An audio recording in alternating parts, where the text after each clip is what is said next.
नमस्कार विद्यार्थियों, आज की वीडियो में हम अमर सिंह राठौर एवं मराठा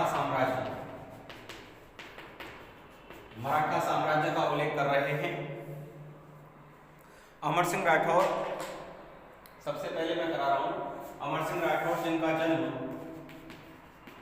11 दिसंबर 1613 ईस्वी को मारवाड़ रियासत में हुआ।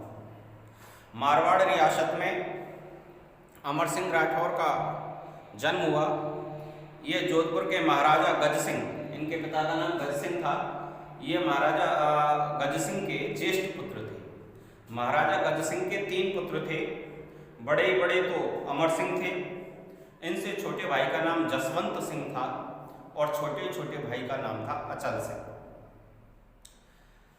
अमर सिंह बचपन से ही पराक्रमी व्यक्तित्व के धनी थे और इन्होंने बचपन में ही अपने राजपूत साथियों के साथ एक अलग दल, एक अलग वीर योद्धाओं की एक टोली बना ली थी। निडर थे, लेकिन महाराजा गज सिंह जो थे वो जसवंत सिंह से स्नेह करते थे।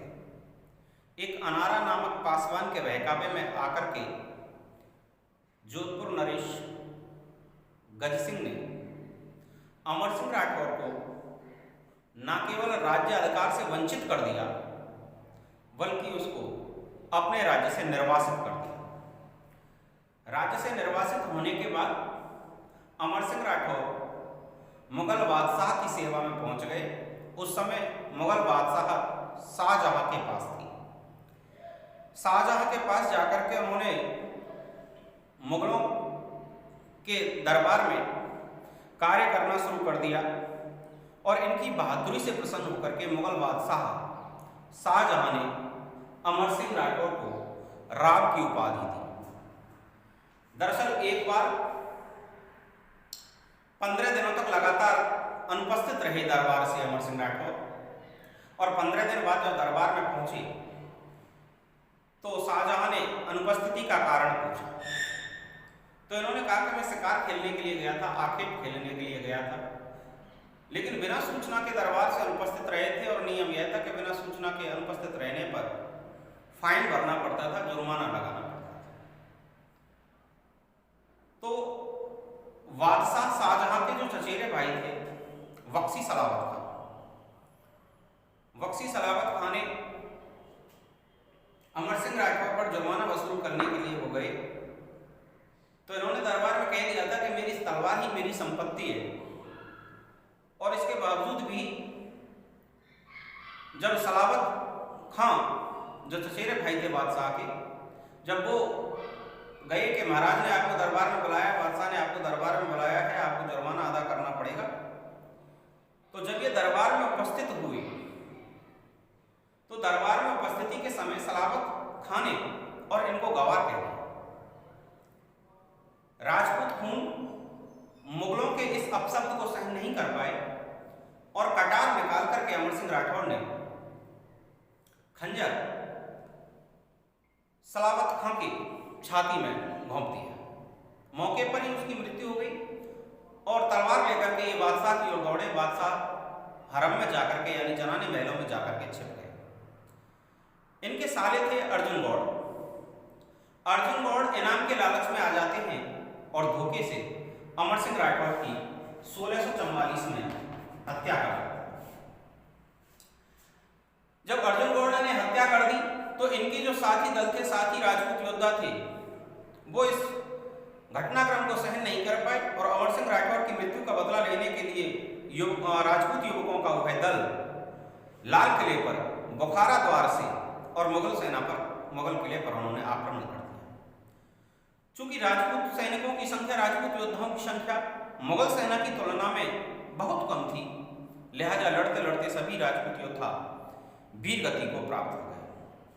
उसी दिन से उस लाल किले में बुखारा द्वार को बंद कर दिया गया और उसको अमर सिंह फाटक के नाम से जाना जाता है। 1809 में एक अंग्रेज अधिकारी जॉर्ज स्टील ने इस दरवाजे को वापस खुलवाया। तो ये तो थे अमर सिंह राठौर। अब मैं बात करता हूं मराठा साम्राज्य। मराठा शक्ति का उदय उस काल की परिस्थितियों का परिणाम था। चूंकि मुगल सल्तनत, मुगल बादशाह लगातार पतन की ओर अग्रसर हो रही थी, कमजोर होती जा रही थी। औरंगजेब का शासन चल रहा था, जो एक कट्टर मजहबी शासक था। धर्म विशेष को उसने औजार के रूप में, हथियार के रूप में इस्तेमाल करना शुरू कर दिया था। और उस समय की उन अस्थायी परिस्थितियों से, विकट परिस्थितियों से मराठा शक्ति का उदय हुआ। भारत का जो दक्षिणी पठार था, जहां मराठे निवास करते थे, वो मराठे अपनी वीरता, अपनी निडरता के लिए जाने जाते थे। और इन मराठों की एक विशेषता थी कि ये गुरिल्ला युद्ध में, यानी कि छापेमार युद्ध में निपुण होते थे। छोटे कद के होते थे, मजबूत शरीर के होते थे। इन्होंने 15वीं और 16वीं सदी में जो धर्म सुधार आंदोलन चल रहे थे दक्षिण भारत में, जो भक्ति आंदोलन चल रहे थे दक्षिण भारत में, उन समाज सुधार, उन धर्म सुधार, उन भक्ति सुधार आंदोलनों से और एक सामाजिक एकता मजबूत होती जा रही थी। इस सामाजिक एकता को मजबूती करने का काम संत तुकाराम, संत रामदास, एकनाथ, बामन पंडित आदि जो संत थे, उन्होंने इस सामाजिक एकता की पुरजोर वकालत की थी।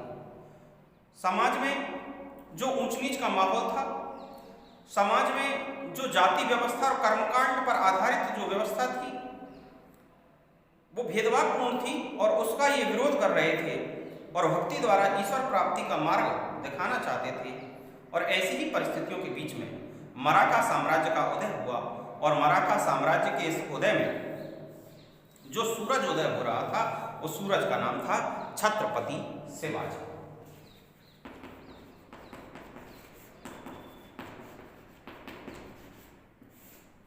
छत्रपति शिवाजी उसका नाम था।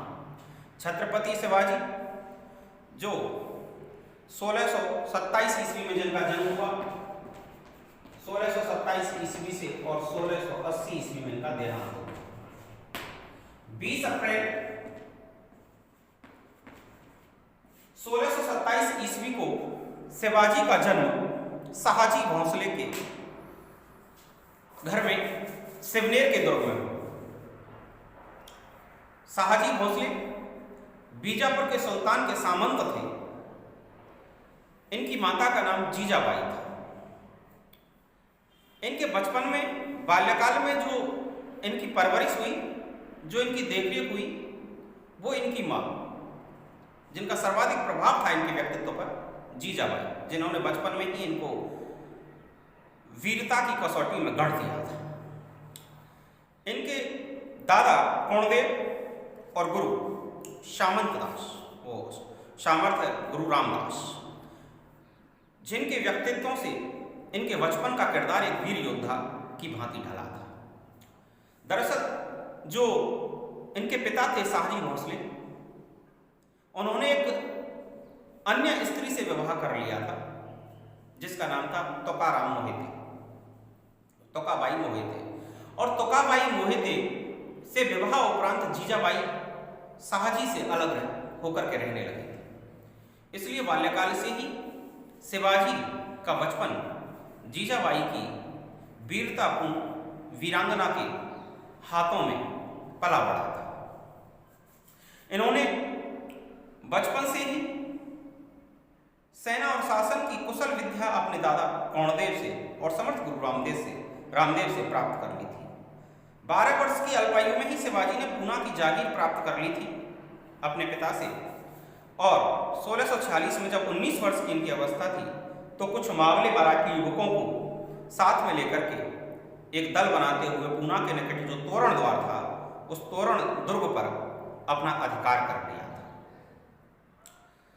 बीजापुर के सुल्तान बढ़ती हुई शिवाजी की इस ताकत से चिंतित हो रहे थे और शिवाजी धीरे धीरे करके, एक एक करके दुर्गों पर अपना आधिपत्य स्थापित करते हुए जा रहे थे। 1656 में शिवाजी ने रायगढ़ को 1656 ईस्वी में शिवाजी ने रायगढ़ को अपनी राजधानी बना लिया और शिवाजी की मराठों की इस बढ़ती हुई ताकत से बीजापुर का जो सुल्तान था वो बेहद नाराज था। वो शिवाजी को कंट्रोल करना चाहता था, इसलिए उसने अपने सेनापति अफजल खान को भेजा कि वो शिवाजी को नियंत्रित कर सके। और जब शिवाजी को नियंत्रित करने के लिए अफजल खान आया तो उन्होंने षड्यंत्र रचा कि मुलाकात के दौरान ही शिवाजी की हत्या कर दी जाएगी। इस षड्यंत्र का पूर्वाभास शिवाजी को हो गया और 1659 ईस्वी में जब बीजापुर के सुल्तान के जो सेनापति थे अफजल खान, जब उनसे शिविर में मुलाकात हुई तो उस षड्यंत्र को तोड़ते हुए शिवाजी ने बगनखे से, बाघ के नाखूनों का एक हथियार था, उस बगनखे से और पेट फाड़ दिया अफजल खान का और अफजल खान की हत्या कर दी। इसके बाद मुगलों का अधिकार क्षेत्र था दक्षिण भारत पर। औरंगजेब के शासनाधिकार वाले क्षेत्र में सूरत को 1664 ईस्वी में इन्होंने लूट लिया और इस समय तक 35 दुर्गों पर शिवाजी ने आधिपत्य कर लिया था। शिवाजी को नियंत्रित करने के लिए मुगल बादशाह औरंगजेब ने मिर्जा राजा जयसिंह को भेजा और जयसिंह जब नियंत्रित करने के लिए आए तो शिवाजी के बीच में और जयसिंह के बीच में 25 जून 1665 ईस्वी को पुरंदर की संधि हुई। पुरंदर की संधि हुई और ये 1665 ईस्वी। इस संधि की शर्तों के अनुसार शिवाजी ने जिन 35 दुर्गों पर आधिपत्य किया था उनमें से 23 दुर्ग मुगलों को सौंप दिए और अपने पास 12 दुर्ग रख लिए। साथ में शिवाजी के जो बड़े पुत्र थे संभाजी, उन संभाजी को मुगल दरबार में 5000 मनसबदार भी बना दिया था। साथ में मिर्जा राजा जयसिंह ने यह वायदा किया था शिवाजी को कि वह मुगल बादशाह से मिलकर के और शिवाजी को दक्षिण भारत के सूबों का सूबेदार नियुक्त कर देगा और मुलाकात के लिए मुगल दरबार में आमंत्रित किया। जब मुगल दरबार में शिवाजी उपस्थित हुए तो जयसिंह के प्रस्ताव पर वो सहमत हो गए थे कि दक्षिण भारत के जो मुगल आधिपत्य के क्षेत्र हैं उनका सूबेदार उनको नियुक्त किया जाएगा। लेकिन जैसे ही वो दरबार में उपस्थित हुए आगरा के किले में, जयपुर भवन में, तो इनके साथ बादशाह ने दोयम दर्जे का व्यवहार किया। एक राजा की भांति इनसे व्यवहार नहीं किया, मनसबदारों जैसा व्यवहार इनसे किया जो दोयम दर्जे के थे, तृतीय श्रेणी के थे, और इनको नजरबंद कर दिया जयपुर भवन में। नवंबर 1666 ईस्वी में ये अपनी चतुराई से अपने पुत्र संभाजी के साथ और मुगलों की कैद से फरार हो गए और मुगलों की कैद से फरार होने के बाद औरंगजेब ने अगले ही बरस इनको राजा की उपाधि से नवाजा था।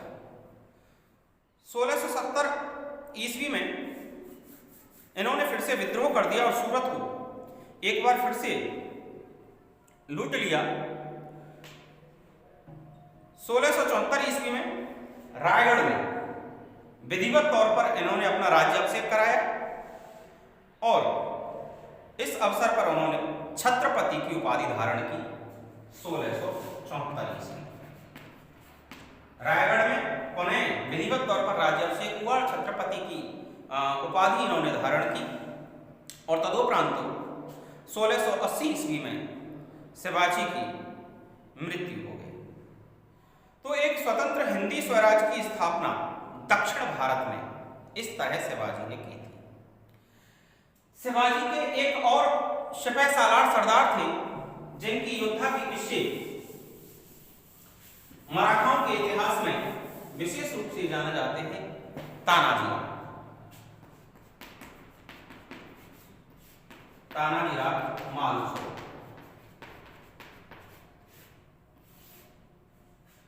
वीर योद्धा थे तानाजी राव। शिवाजी के प्रमुख विश्वास पात्रों में से थे। दरअसल एक बार क्या होता है कि जो शिवाजी की मां थी जीजाबाई, वो अपने लाल महल से कोंकण किले को निहार रही थी। अपने लाल महल से कोंकण किले की ओर देख रही थी और कोंकण किले पर हरे रंग का एक झंडा लगा हुआ था। दरअसल वो हरे रंग का झंडा मुगलों का था, यानी कि कोंकण दुर्ग जो था वो मुगलों के अधीन था।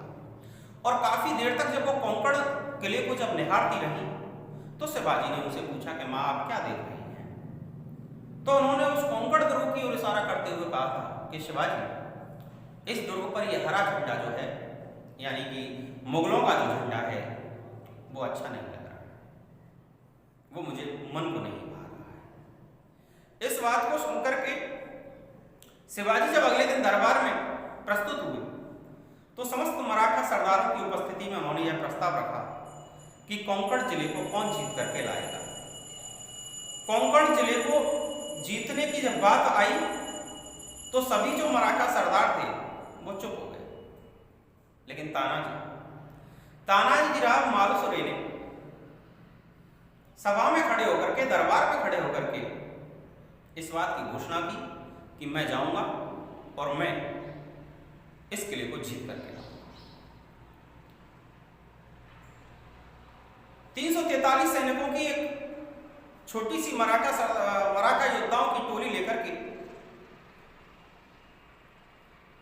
तानाजी कोंकण किले को फतेह करने के लिए चल दिए। विशेष रूप से उल्लेखनीय बात यह है कि उस समय इनके पुत्र की शादी थी और राजभक्ति में, स्वामी भक्ति में, देशभक्ति में, स्वाभिमान की इस लड़ाई में उन्होंने अपने पुत्र की शादी को वरीयता नहीं दी, यानी कि उसमें वो उपस्थित नहीं रहे और मराठा योद्धाओं को लेकर के और कोंकण दुर्ग पर चले गए। कोंकण दुर्ग की दीवारों पर उन योद्धाओं को चढ़ते हुए उस समय जो कोंकण दुर्ग था उस पर उदयभान राठौर का नियंत्रण था और उदयभान राठौर मुगलों के अधीन था। और 343 सैनिकों से ही न केवल उस मुगल ध्वज को उन्होंने वहां से हटाया, वरन कोंकण दुर्ग को अपने आधिपत्य में ले लिया। हालांकि दुर्भाग्यवश इस भीषण संग्राम में तानाजी की मृत्यु हो गई थी 1670 ईस्वी में। तानाजी की मृत्यु का समाचार जब शिवाजी को मिला तो शिवाजी बेहद दुखी हो गए थे और उन्होंने स्पष्ट कहा था कि गढ़ तो जीता लेकिन सिंह चला गया, सिंह खो दिया। तो सिंह की उपाधि तानाजी राव को छत्रपति शिवाजी ने प्रदान की थी। तो ये थे महान मराठा योद्धा तानाजी राव मालुसरे। ये आपका दूसरा अध्याय था, संघर्षकालीन भारत। इसके बाद हम कल से तीसरे अध्याय पर चलेंगे। शुक्रिया।